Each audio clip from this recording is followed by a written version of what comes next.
Who do you think the hottest girl in school is? The Epcot ball. Well, I like Melanie, and not just because she's pretty. I think she's really funny.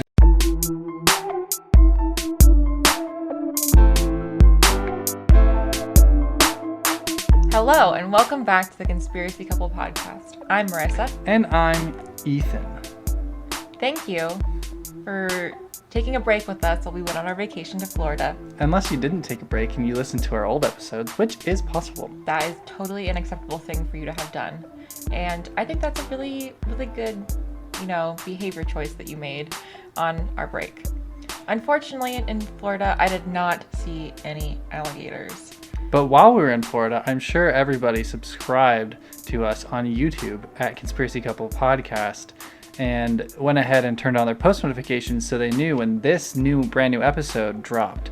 And while they're at it, I'm sure while they're on their phones and or computers, they went to Instagram.com and followed us at Conspiracy Couple Podcast. Instagram.com. And then while they were on Instagram, they went and hit our link tree. And on our link tree, they clicked on our TikTok. And on the TikTok, they went ahead and followed, watched a few of our videos, went and looked at that egg video, which has 30,000 views. And they're like, wow, that's a lot of views on this one video. That's crazy. Yep. And then they saw that we posted a TikTok on from our Florida trip, and they're like, wow, they had such a great trip. We did. And then they went back to Instagram, back to the link tree, and they're like, I like to listen on Apple Music. So they went to Apple Music or Apple Podcasts. Apple Podcasts. And they went ahead and left a 5-star rating. This is quite the... And a review. Well, they had lots of time to do all this. Well, they really wanted to know, did Marisa see a gator? But then they also were like, well, I also listen on Spotify sometimes. So they went to Spotify and they made sure they were followed because, of course, they were following us because they're such great people. Yes. And then they went and made sure that their 5-star rating of us on Spotify was still there. And it was. And I think that's all they did. I'm sure that's all they did while we were gone. Yeah, that sounds right. So yeah, that is our big update. We are back from our vacation. And it's always sad when you get back from vacation because then you're like, it is always sad. What do I have to look forward to now? Mm-hmm. Work? Oh gosh. Anyways. It's tough to get back in the flow. It really is. It really is. I feel like I'm still not, but it's been a week and a half, so I should be. Yeah. Anyways, do you have any updates? We do have another sad update. Since our last episode, we had to say goodbye to the conspiracy cat Domino. Who many of you have seen in a cold open or in TikTok or Instagram or in person if you are our friends, which was really hard. If you didn't know, she was my kitty since I was 10. So that was tough, but, you gotta do what you gotta do. Gotta take care of your pets, and that was the best decision for her, so just pour one out for our little conspiracy cat. Thanks, Ethan. Yes. If you don't remember, she actually took over hosting the show one time. That was for a couple seconds. Probably our best cold open ever. She had some really insightful, things to share. A lot to say. And so, yeah. Rest in peace to Domino. Yeah. This week on the podcast, we are going to be doing another installment of our Alien Encounters series. It's been a while. So this will be installment number 3. And so we will be discussing the Westall UFO sighting. So Ethan, as always, have you ever heard anything about the Westall UFO sighting? I have. Really? No. Oh. I just wanted to see what your reaction would be. I was really surprised. I was know. like, wow, that's so cool, no, Ethan. I have not. Tell me all about it. Okay. So the Westall UFO sighting was an event that occurred in Melbourne, Australia on April 6th, 1966. How did it happen there if Australia isn't real? That's actually a really good point that you just brought up. That actually might be a theory that you might have to include into our list. Anyways, so this occurred at Westall High School and Westall Primary School. And it is described as being one of Australia's greatest UFO mysteries. But it's also one that isn't really talked about that often, and we're going to get into it.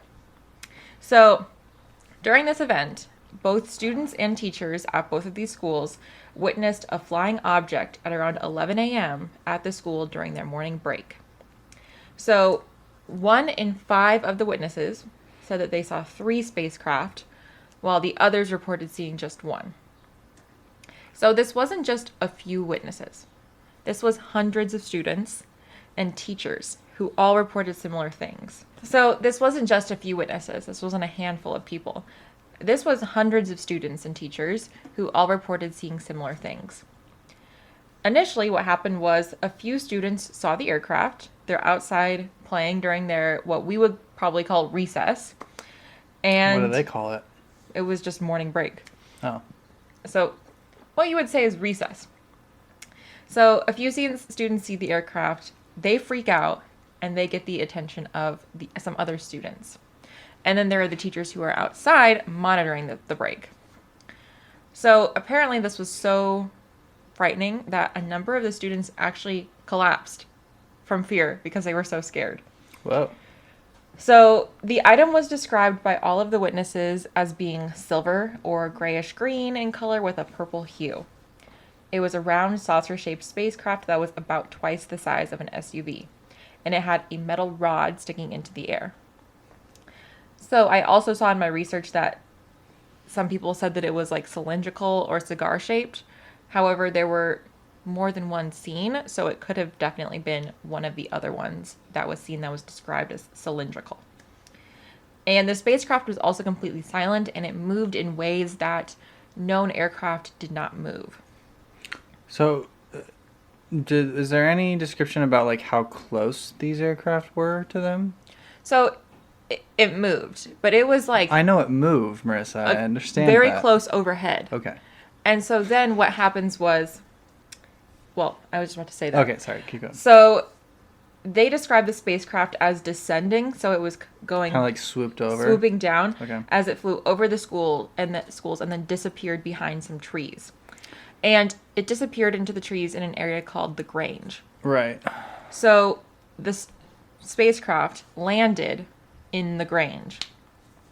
So students report that the Grange was where they typically did activities such as cross country or track. And so a number of students actually hopped the fence and ran over to the Grange, and they found it sitting on the ground there. They like went up to the UFO. Yes. So some of the students stayed by the school, but a number of students, left the schoolyard and ran to go investigate. And they found it sitting on the ground in the Grange. However, 20 minutes later, the object, flew up at a very fast speed, and it reappeared above the school, gaining speed quickly, and it flew off towards the northwest. So some witnesses say that they saw the spacecraft being chased by 5 other strange spacecraft at this time that were higher in the air than the main aircraft, and that looked more similar to normal planes. And none of these made any noise. So they said that it was completely silent. I don't know if the 5 other ones did, because they said it was more similar to normal aircraft. Okay. So while it was hovering over the schools, it apparently made quick lateral movements that were unlike anything they'd ever seen before. The sighting in total lasted about 20 to 30 minutes. So a pretty prolonged sighting. It wasn't just they see some blur in the sky. It's like they're interacting with it. So the interesting thing is, some reports say that after the experience, there were men in white suits that approached the witnesses and approached the school and advised them against speaking up about their experience. So in Australia, they have the men in white, not the men in black? Yeah, that's what it sounds like. So about 400 people have reported seeing the objects. So they didn't listen to the men in white. Right. So we're going to talk more about that. So 400 people are reported seeing the objects, as well as being visited by the men in white and warned not to share about their experience. So many of the students reported that immediately after the sighting and after the spacecraft vanished, they were taken back into the school. They were all herded up and taken back into the school by the headmaster, who told them that they hadn't actually seen anything. So one of the teachers at the school, and this is a really interesting story, he is a man named Andrew Greenwood. He said that he was contacted by not only the men in white suits in an attempt to silence him, but also a high-ranking member of the government, the U.S. government. Oh. So, interestingly enough, Greenwood said that the first person to really threaten the students into silence was the headmaster, who apparently lectured the students and threatened them with punishment if they spoke up about the incident. The headmaster also apparently threatened the staff's jobs if they spoke up about the incident. So basically, according to him, he says, nothing happened, you didn't see anything, there was no spacecraft, but if you think about talking about this thing that didn't happen, then you will be punished and you guys will lose your jobs. You know, if I saw something weird and the first thing that happened was an authority figure brought me in and said, you didn't see anything, don't talk about it, that would be the first thing that would like confirm, okay, I just saw something I definitely weird. saw something, yeah. I was like, okay, this is weird. This is, you can, you see a spacecraft or whatever, something in the sky, you're like, huh, that's kind of odd. As soon as somebody like shows up or like is like, hey, you didn't see that, I'm like, okay, now I'm more curious and more wanting to talk about it. You're like, now that you mention it, I actually think that I definitely saw something. Now you're even saying more I didn't see anything and you're telling me not to talk about it. The only thing I want to do now is think about it even harder. Think about it and talk about it. I think I'm going to see it even harder. Okay, that's what I'm saying. But Greenwood believes that part of the headmaster's response was probably fear. So he thinks that the headmaster was scared about what had happened. And he said the headmaster refused to go outside while the event was happening. And he was apparently just really happy to pretend it didn't happen. I didn't realize that there was a third response. You know, we know fight and flight. I didn't realize gaslight was also one of them. Fight, flight, and gaslight. That's a good one. That was actually really clever, Ethan. Thank you. That was very good. I like how it rhymes. Somebody put that on a t-shirt. Yeah, I like how I'm not gonna. I like how that rhymes. Yeah. Fight, flight, and gaslight. Thank you. So apparently Greenwood says that the headmaster was so content to like pretend this never happened that when the Royal Australian Air Force called and said they were going to come to the school and investigate, he said no. He said, he was buddy. like, no. He refused. He was not going to do that. That wasn't going to happen. Real Cornelius Fudge over here. Right. So Greenwood said that, like the other witnesses, he saw the large spacecraft surrounded by 5 other smaller aircraft. So what had happened was he was in his office just working, and one of his students ran into his office during the break, and they were hysterical. And they say that there is a flying saucer outside. So he initially dismissed the student, and he did not necessarily believe the student. However, the student continued to tell him there is a flying saucer outside and continued to freak out. And so he decided to go outside with the student and see what was going on. So he reported that within 20 to 30 minutes of the sighting, the government had descended on the area and closed off the Grange reserved to the public. That's a pretty clear indication of something going on. Right. But that he was actually able to sneak into the area, into the Grange, because he knew the area well. Now, apparently, according to witness encounters, he was not the only one to sneak in. That a number of other students hopped the fence as well and kind of looked at the Grange. So he said that he saw this circular area with what appeared to be trampled grass. There was just flat grass. And that the area was full of guards. So he initially was one of the people that spoke up about the incident. So he went against what the headmaster said and spoke up about it. But then 2 weeks after the incident, he was contacted by 2 government officials at his house, who he said threatened him against speaking up. So they told him he had not actually seen what he had thought he had seen. But when he persisted and said that they didn't know what he had seen since they weren't there, they told him if he continued speaking about the incident, then basically they would have to assume that he had been drunk on the job, which had led him to see this thing that was not there. And that the only thing that would explain that was that, oh, you were drunk at work. And they were going to report him to the Board of Education, telling the Board of Education he was drunk while at work, and he would lose his job. Mm-hmm. So he said that immediately after the event happened, he spoke with students and staff who corroborated his account. But that after the men in white suits, I almost said the men in black, after the men in white came in, they all refused to speak about the incident again. So he says they were all on the same page as me, but as soon as the men in white come in, they aren't talking about it anymore. So another student that snuck into the Grange and investigated it said that there was grooves in the grass that looked like something had landed there and then rotated. So he claims that when he went back to investigate the next day, he wasn't able to get access to that site. Some reports also say that the Grange Reserve site was burned down after the event, which prevented further investigation there. Seems dramatic. Right. So the farmer who owned the land claimed that he was the one who burned it down himself because he wanted to discourage UFO hunters from trespassing and investigating on his land. Do I think that burning your own property seems a bit of a drastic response to potential UFO investigators? Yes. However, maybe he had so many people coming by and investigating that he was like, I can't handle this. I'm done with this. I'm going to burn this to the ground. You should have just figured out a way to charge them. Make some money off it. Oh, yeah, he should have made a business about, by that.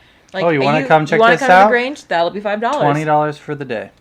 $20 for... 20 for the day, $50 for the week. Get a deal. Yeah, if you come every day for the week. And if you want to stay overnight, there will be a fee. That's your house, though. That's true. He could have set up a stand or something, sold merch. Lemonade, merch. In the 60s. He would have made a killing if he would have just charged for it. So maybe this man just didn't have the business savvy that we do. Young entrepreneurs. Yeah, we're young entrepreneurs. He didn't have our business savvy. He shouldn't have burned it to the ground. He should have just charged admission. That's often been said about a business. Don't light it on fire. Sell your goods. Who has said that? Me just now. Okay, well, I guess that's fair. Yeah, if you want to have a business, don't burn it. Of course, just because the farmer says, hey, I'm the one who burned it down myself, right, that doesn't mean people believe him. Maybe he was getting the bag from the government. Period. They said, we'll give you yada, yada, yada if you burn, or say you burn your area. Right. Because we know that the government was very much involved in this cover-up. Okay, here's my question. Because you say that. This was something I wrote down to bring up later, but since you said that, I'll bring it up now. Is there, actual evidence of the government being involved, or is it just anecdotal evidence that the government was involved? Well, the people who showed up were government officials. However, people say that there was no investigation done by the government, that the government refused to investigate, whether that be federal, state. They refused to contact and do anything about the incident. Right, but that's my question is and you might not know this. I'm are there actual records that the government was there and involved? Someone says yes. Someone says so yes. They're one of the main investigators and researchers into this incident said that there was a government investigation done. Okay. But that it was kept secret from the so public, we have and the documents are secret. Evidence that the government was involved, not just people saying they were involved. Right. Okay. Right. Okay. And so there's evidence, but there's not public evidence. The government has not publicly brought up oh yes, here are the documents for our investigation. And of course, most of the evidence for their involvement is anecdotal from the witnesses. Right. But you always have to be careful with that. Right. But the question is if this thing happens at the school, right? So let's just say it's just a random sighting, and this sighting happens at the school, and people call and are like, hey, I just think I saw a UFO. And the government's like, no, we're not going to investigate. We're not going to touch that. We have hundreds of students freaking out, right? We have hundreds of students thinking, I saw a UFO, and the government's like, you're good. You know what, kid? You'll be fine. Like, you didn't see anything. You didn't see anything. Nothing happened. Shut up. And Stop if you talking think about something it. happened, you are going to feel it, okay? Stop talking about it. You didn't see anything. It's not real. Shut up. Right. Nothing happened, and just to show you how much nothing happened, we're not even going to investigate, okay? Just to prove that nothing happened. So that's kind of weird. People are like, why was It's a bit odd. Why wasn't there even like an investigation? Yeah. But then people are like, no, there was an investigation. Obviously, they just kept the records private and they're not sharing that with anyone so they can gaslight anyone who comes forward. So people are like, well, why were the records kept secret? And my response to that is, why are the records ever kept secret? The records are always kept secret in these instances, right? Like, I would be more confused if they were like, here's our documents. Like, look at the documents. You can read them for free. We'll make you all a copy and mail it to your house. Like, I think that was more weird than if they just hid everything. I don't know. So what are some of the explanations as to what this object may have been? So I want you to guess what the first explanation is. I already saw it. Okay. Sorry. Well, the first one, I'll let you guys guess. Weather balloon. I was letting them guess. They had time. Okay, so the first one is the usual, a weather balloon. What does a weather balloon? It's always a weather balloon, isn't it? Every time there's something strange in the sky, it must be a weather balloon. What even is a weather balloon? Now, let's just pull up a picture of a weather balloon. Okay. Does that fit the description? I don't know. What was the description again? It was a spacecraft that was gray with purplish tints with a thing sticking out the side, and it had twice the size of an SUV. I mean, kind of, but not really. The bottom line is, if you ever see anything in the sky, it's probably just a weather balloon. I don't think that it works. But so according to an Australian newspaper, the Weather Bureau released a weather balloon around 8:30 that morning. And there was a western wind blowing that could have caused the balloon to travel to the place where it was seen over the school. The newspaper also proposed that there were 5 small airplanes that circled around said weather balloon. However, reports from that day revealed there was no strange activity in the airspace that day. Also, weather balloons are guided by the wind. So it's unlikely that they would be able to hover or make those like lateral movements, go up into the sky with really fast speed, and then land and then go again. It doesn't, like those kinds of things that the students say they saw is not how a weather balloon acts. So that's the main theory. It was a weather balloon. Another theory is that it was just some regular airplane that had been misidentified by the students. So one of the students who eventually spoke out said that the location of the school was close to an airport. So they were used to seeing all kinds of airplanes flying above them at school. And she said with that information, she was certain it was not like any of the airplanes that she had ever seen before. Also, records indicated that there were no airplanes that were scheduled to be in the area at that time, and the government said there were no military aircraft or military training exercises going on in the area at that time. Also, when you hear the students' accounts and say, it moved unlike any airplane has moved, of course it doesn't sound like obviously they said it in the description, it moved unlike an airplane. So if they're like, oh, it was just an airplane, and part of the thing that freaked the students out was that it did not behave like an airplane, then it's kind of like, but no, it was an airplane. Like, I know you said that it definitely was not, but it was. It was. Trust me. It was. And it wasn't there, but it was an airplane. It wasn't there. Wasn't there. Didn't happen. You didn't see it, but it was an airplane. Right. Nothing happened, but it was an airplane or a weather balloon.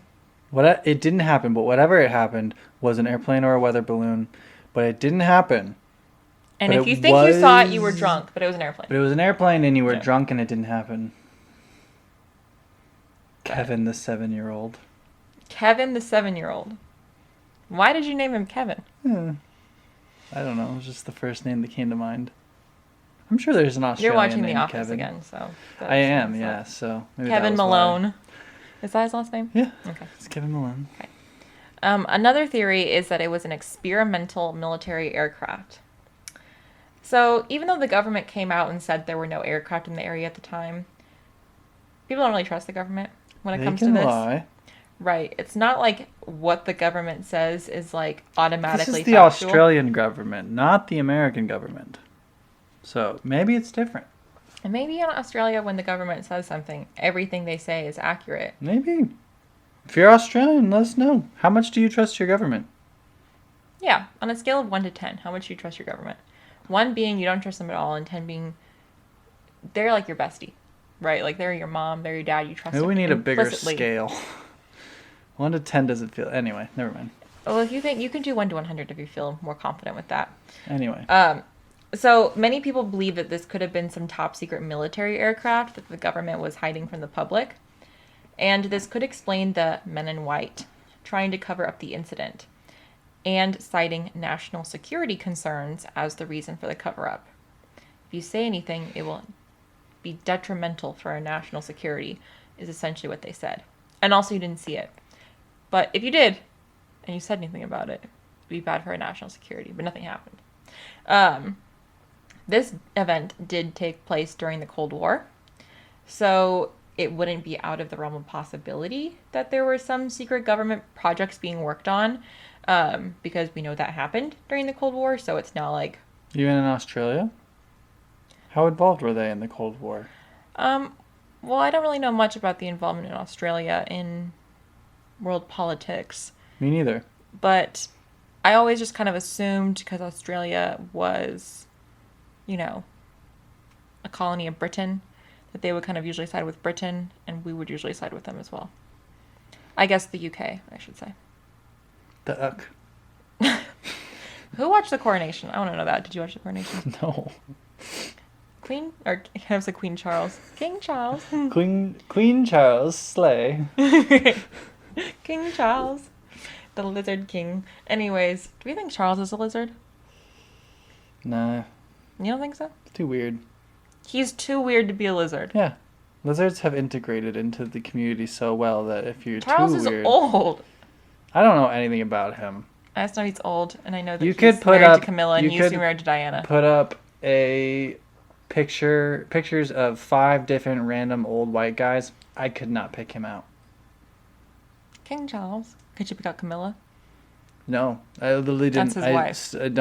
I didn't know. The one that he cheated was- on Diana with. I didn't know he was married until you just said that. I don't know anything about them because guess what? I don't care. Okay, anyways, moving I along. do not care about the Moving royal right family. along. At all. Moving right along. Okay. Not a bit. Okay, I'm moving along now. Not even Okay. not even an iota. We're not talking about this anymore. Okay, witnesses say that the uniforms worn by the men in white weren't what the Air Force uniforms at the time would have looked like. Now, they could have worn different clothes or different uniforms. So that's certainly a possibility. Another theory is a different kind of balloon, but it is a runaway high-altitude balloon. Apparently, there had been some top-secret British nuclear tests done in the vicinity that caused some radiation that the British government was investigating. Wait, was Australia still a colony at this time? When did Australia... Not declare war. That's Austria. Gain independence. 1986. So they 1986. were. So it was the British government. Mm-hmm. Okay, never mind. They When were did probably Australia shady. join Eurovision is the second most searched one. When did When did they? Australia join Eurovision? 2015. Very recently. Yeah. Eurovision has actually produced some bangers, I will say. I'm not going to make any comments because I don't want to talk more about it. You wanted to talk about how you don't care about the royal family. Yeah. Anyways. So, surprised to say, this radiation project in concern was highly secret and also highly controversial. I can't imagine why. But between the years of 1960 and 1969, there was a joint U.S. and Australian project to monitor the radiation levels in the area following this experiment. So the balloons used in the project were large silver balloons with radiation sensors. A report from the National Archives revealed that one balloon launched from the area of Mildura and was potentially blown off course to migrate to the area of Westall, where the students and teachers saw it and believed it to be a UFO. Apparently, after the balloon hovered over the school, it continued to move until it landed behind a grove of pine trees in an area, again known as the Grange, And then lit on fire. before taking flight again and being chased by a number of other small aircraft. But how did it take flight again? Right, how does the balloon take, I don't know. So the balloon was described as being similar in appearance to what the witnesses at the school saw, being white/silver in color, having a parachute and gas tubes hanging off of it. So this, of course, could also explain the men in suits that went to the school and spoke to witnesses after the event and cautioned them against speaking up, as the radiation levels that they were investigating had resulted from a secret government experiment in the area. So as I said, they mentioned it was a national security concern. We can't say anything about this because it will compromise national security. So one of the experts who has spoken out about this says that this balloon, not the weather balloon, this balloon, was a likely explanation of the event.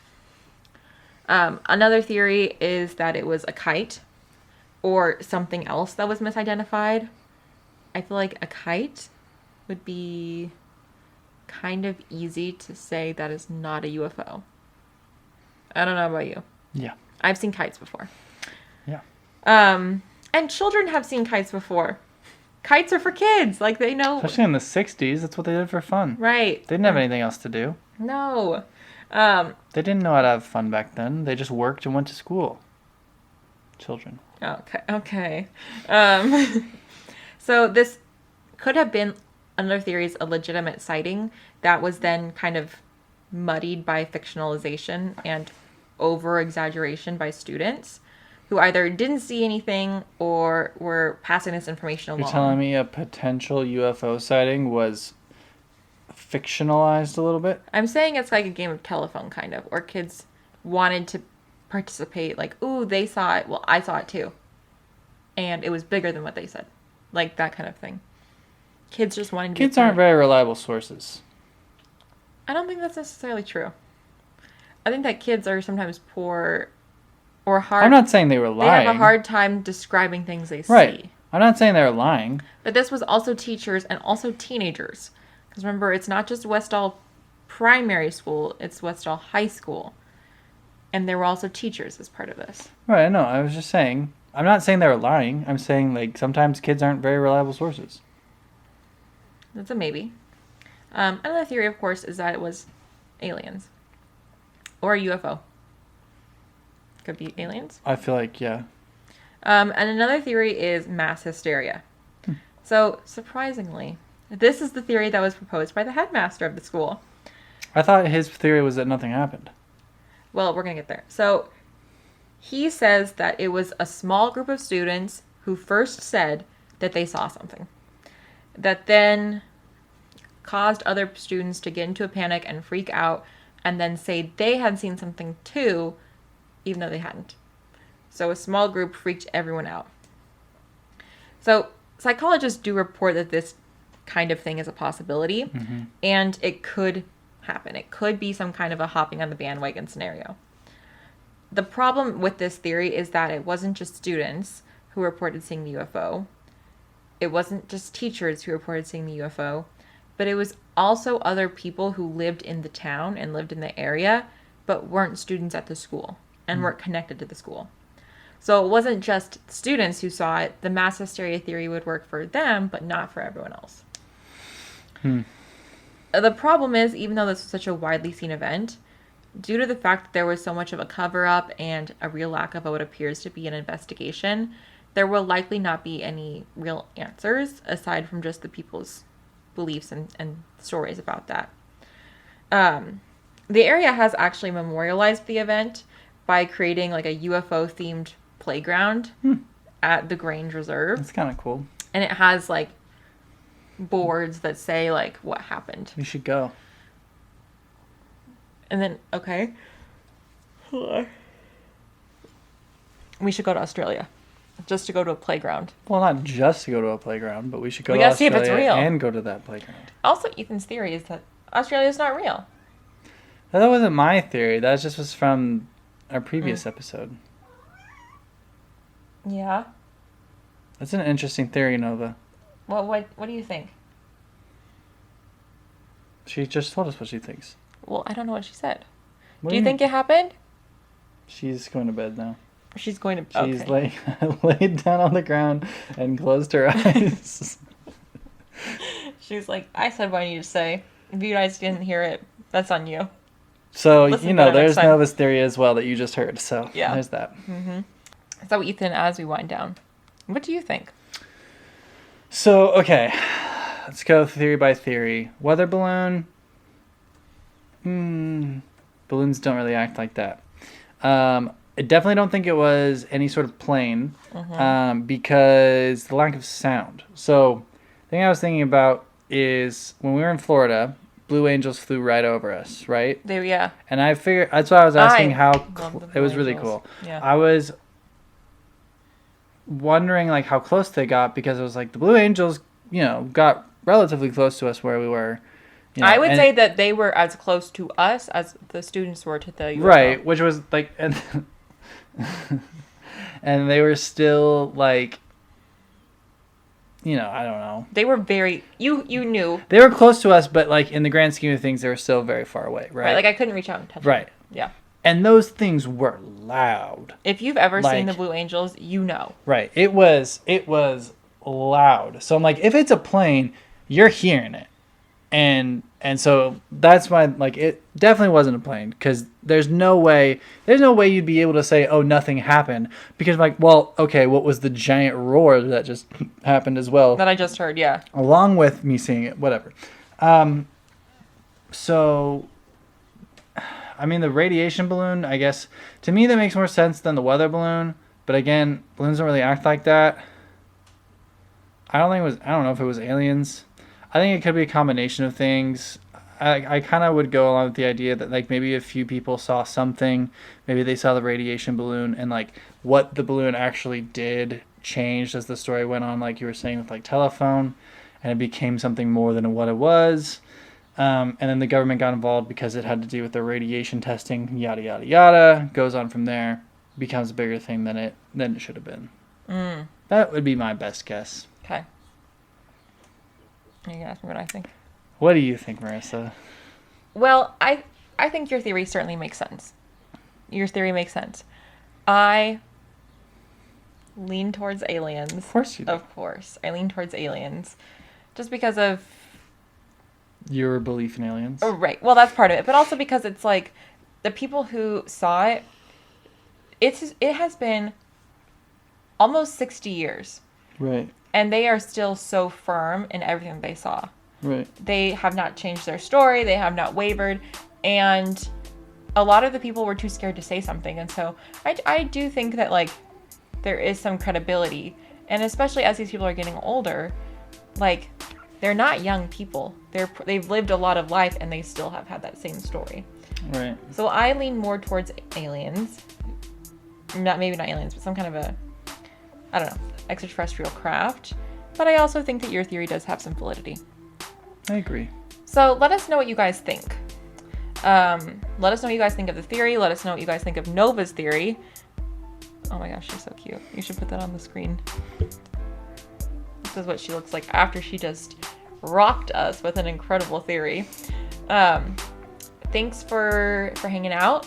And also, let us know if you have topics that you would like us to discuss in a future episode. If you're from Australia, let us know. 1, is the playground cool if you've been to the Grange? And also, on a scale of 1 to 10 or 1 to 100 or 1 to 50, or whatever metric you'd like to use, how much do you trust your government? Right. Just let us know what metric you're using, because it might be confusing. Yeah. Anyways, thanks for listening, and we'll be back in a couple weeks. Bye.